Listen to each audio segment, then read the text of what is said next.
Tenemos varios tipos de desgastes, inclusive podemos encontrar más, pero estos son los más comunes.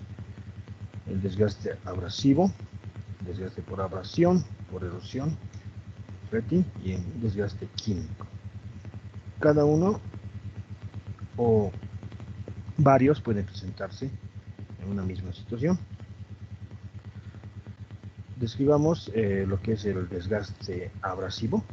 El desgaste abrasivo implica el rozamiento entre dos superficies.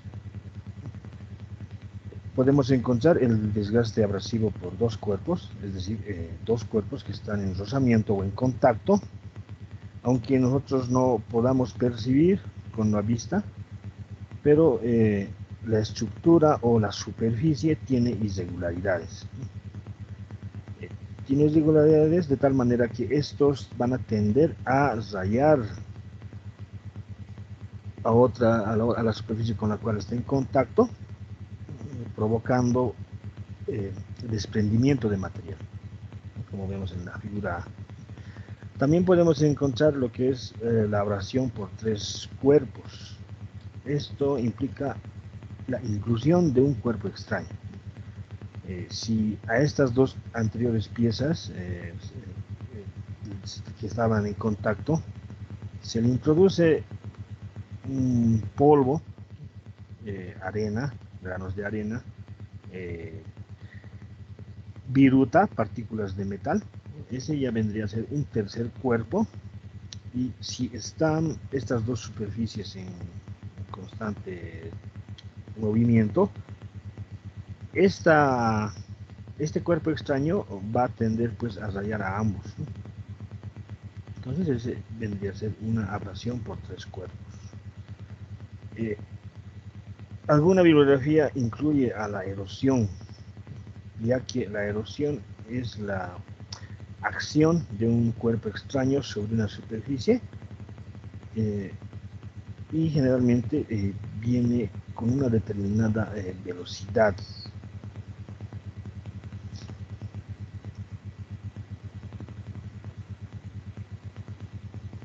Siempre implica el desgaste por abrasión, el movimiento de los cuerpos, ¿no? Entonces va a haber siempre un movimiento relativo de las piezas.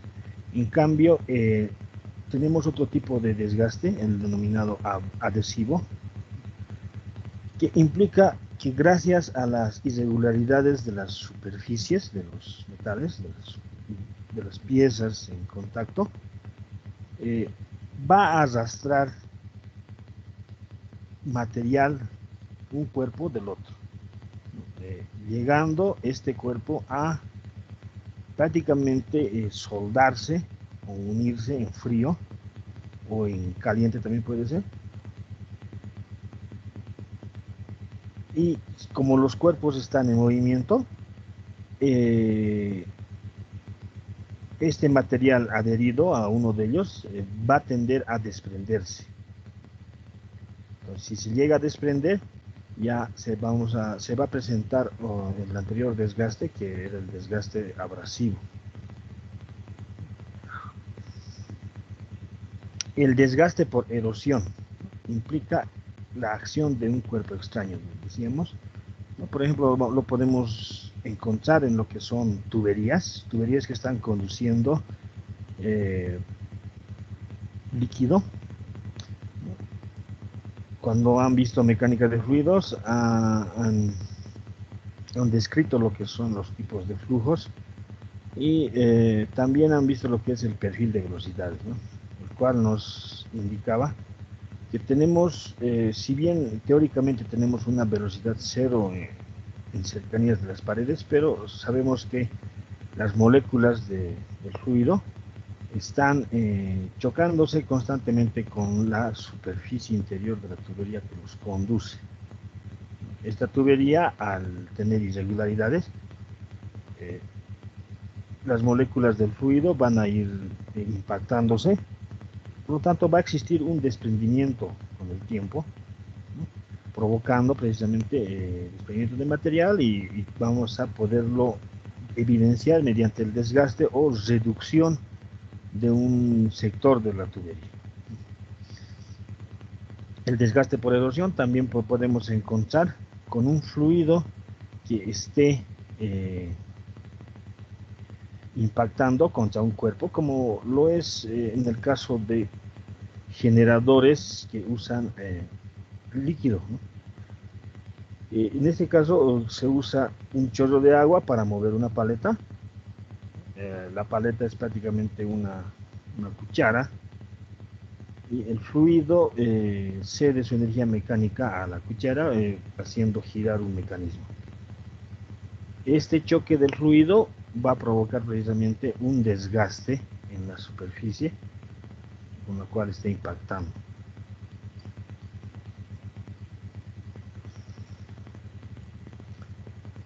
¿Y cómo evidenciamos el desgaste? Es precisamente el desprendimiento de material, es decir, la pérdida de masa. Podemos evidenciar con un área desgastada y podemos medirla.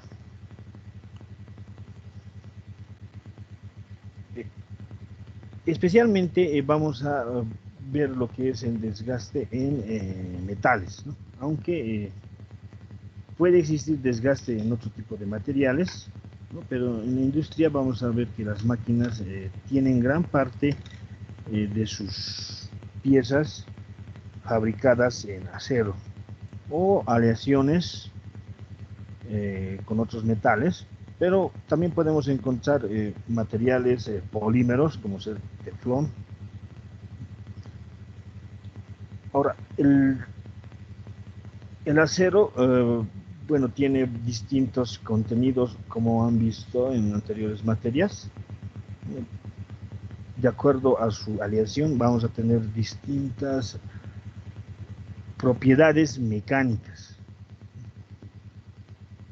La dureza está asociada a lo que es precisamente una propiedad mecánica en la cual va a tender a que no sea penetrada con otro material.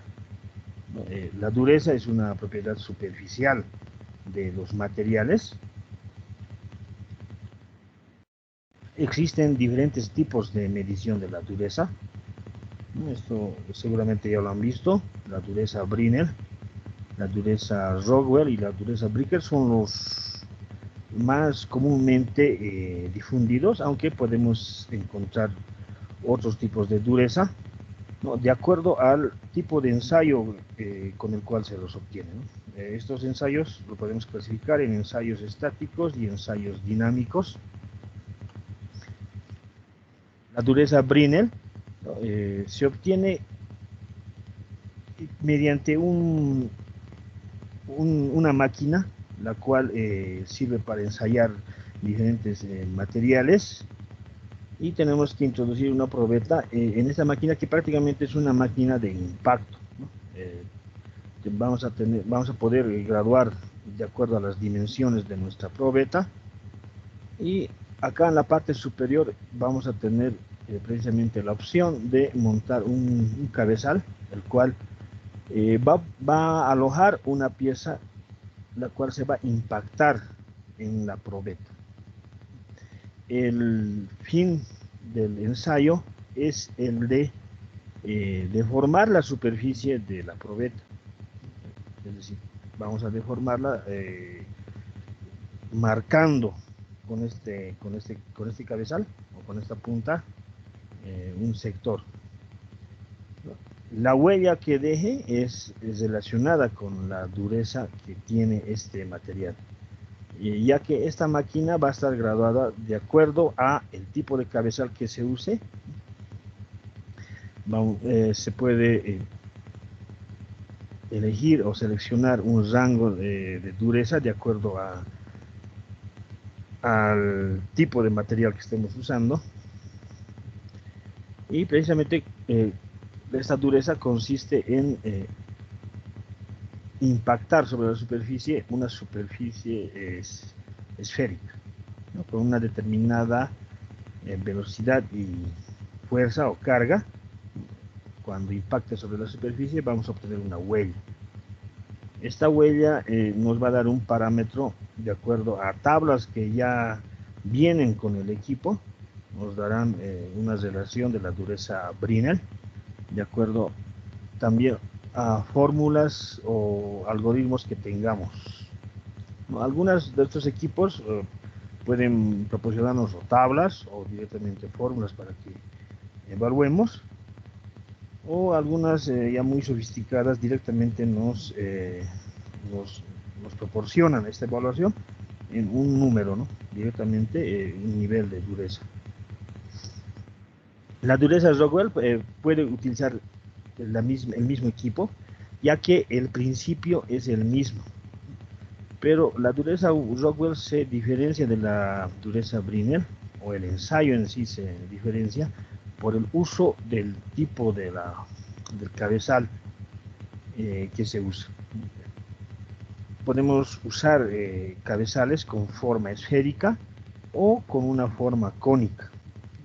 Al impactarse también van a dejar una huella en la superficie del material. Y podemos asociar la dureza Rockwell con letras. Cuando usemos un cono, vamos a tener una dureza Rockwell A, C y D, ¿no? Y cuando usemos la punta de esférica o de bola, vamos a tener una dureza Rockwell B, E, F, G y K, de acuerdo a las dimensiones tanto de la bola y a la carga que se use para el impacto. Ahora, la dureza Rockwell que usa o se determina mediante el cono generalmente se aplica a superficies duras, y se podría decir que relativamente a superficies blandas se puede usar la punta de esfera o de bola. Ambos también van a dejar una huella en la superficie que se esté ensayando, ¿no? Donde vamos a poder medir, principalmente en el caso del cono, la profundidad de la huella. Para mejorar lo que es el desgaste o la dureza, se usa lo que son los tratamientos, ¿no? Tratamientos térmicos, tratamientos termoquímicos. Los tratamientos térmicos implican calentar la pieza, ¿no? Como han visto en el diagrama hierro-carbono, si elevamos la temperatura de un metal o de un acero que tenga una determinada aleación, es decir, un porcentaje de carbono y un porcentaje de hierro, vamos a llegar en cierto momento a fundir, vamos a poder llegar a un punto eutectoide, ¿no? que son puntos muy cercanos a la fusión.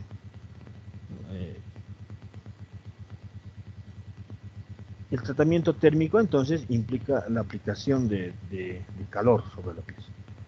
Existen diferentes tipos de tratamientos térmicos. Uno de ellos, o el más común y básico, es el temple. El temple consiste en elevar la temperatura hasta un punto eutectoide del acero y a enfriarlo rápidamente. Con esto, ¿qué se logra? Bueno, pues se logra cambiar la dureza superficial gracias a la modificación de la estructura del metal. Cuando han visto el diagrama hierro-carbono, han visto que el metal prácticamente está constituido por granos, ¿no? Granos de distinta configuración de acuerdo al proceso de enfriamiento que ha sufrido cuando se ha obtenido este metal. Por ejemplo, tenemos estructuras como ser la cementita, el martensita, y precisamente en el temple lo que se quiere lograr es obtener la estructura de la martensita, que es la estructura más dura que se puede obtener en un acero. Es decir, simplemente va a ser un ordenamiento de los granos del metal, los cuales se van a precisamente formar en la superficie de estos. Si bien es un tratamiento básico, pero en ciertas situaciones en las cuales los equipos o estas piezas metálicas no están sometidas a grandes cargas y gran, constante mecanismos de desgaste, como habíamos visto, puede ser abrasión o adhesivos, es suficiente, ¿no? Pero en otras situaciones necesitamos mucho más dureza, ¿no? Esto podemos obtenerlo por tratamientos termoquímicos, ¿no? Los tratamientos termoquímicos implican la adición de calor y además la inclusión de un compuesto para lograr modificar de una manera la superficie del metal. Prácticamente estaríamos aleando un compuesto al metal. Esta aleación, tanto en el tratamiento termoquímico como en el temple, ¿no?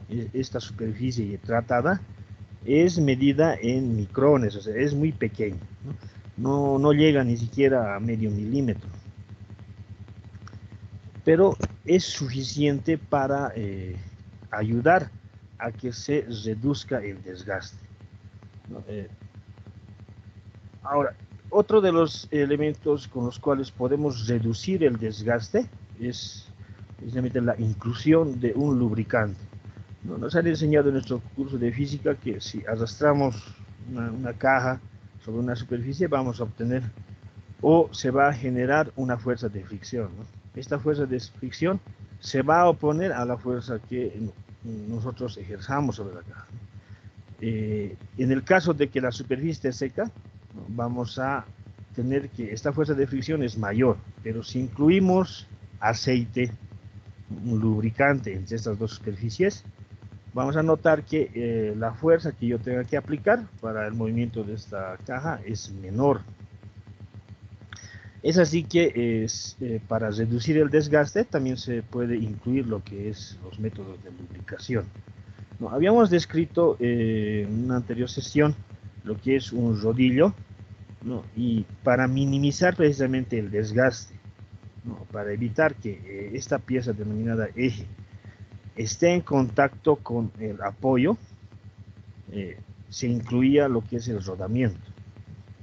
El rodamiento, lo que se obtenía es un movimiento relativo entre el eje y el apoyo, desgastándose el rodamiento. El rodamiento tiene perdigones que tienen o la forma esférica, ¿no? Los cuales reducen el punto de contacto, ¿no? Ese es el principal efecto que tenemos de un rodamiento. Ahora, en el caso de que no tengamos rodamiento, ¿no? Y existen estos sistemas de apoyo, ¿no? Podemos tener simplemente un buje. Es decir, ya no tenemos el rodamiento, tenemos acá el eje y tenemos un cojinete o buje sobre el cual directamente se apoya el eje. En este caso tenemos más riesgo de que exista desgaste por abrasión,